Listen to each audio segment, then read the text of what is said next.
আরে এই দেখ আমি কি পেয়েছি, এটা হচ্ছে ম্যাজিক্যাল চেন। এটা পরে যে যাই বলে তাই সত্যি হয়ে যায়। আরে এটা তো অনেক কাজের জিনিস। সত্যি, এইবার এটাকে এখানে রেখে দিই, সময় আসলে ব্যবহার করব। আর হ্যাঁ, আমি তো একটা কথা বলতেই ভুলে গেছিলাম, আমার অনুমতি ছাড়া যদি এই চেনটা কেউ ব্যবহার করে তাহলে ও যা বলবে তার উল্টা হবে। আমার মাথায় অনেক বুদ্ধি। ও বলেছিল না যে ওর অনুমতি ছাড়া কেউ এই চেনটা পড়লে তার উল্টা হবে। আমি তাহলে উল্টোটাই বলবো, তাহলে তার বিপরীত হবে। আর হ্যাঁ, কালকে তো রেজাল্ট দিবে, আমি তো পরীক্ষায় পাক্কা ফেল হয়ে যাব। কালকের পরীক্ষার রেজাল্টের জন্য আমি ফেল হয়ে যাই। এইবারের উল্টা হবে আর আমি পাশ করে যাব। আরিয়ান দাঁড়িয়ে পড়ো, কালকের পরীক্ষায় পুরো ক্লাসের ভিতরে শুধু তুমিই ফেল করেছো। কিন্তু এটা কিভাবে হলো? একজন মা কতটা আপন হয়, যাদের মা নাই তাদেরকে জিজ্ঞেস করো।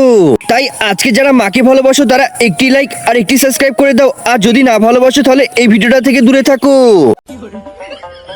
আরে কি আরিয়ান তোমার চেঞ্চুরি করার চেষ্টা করছে? এই তো একটা বুদ্ধি পেয়েছি, এইবার মজা হবে।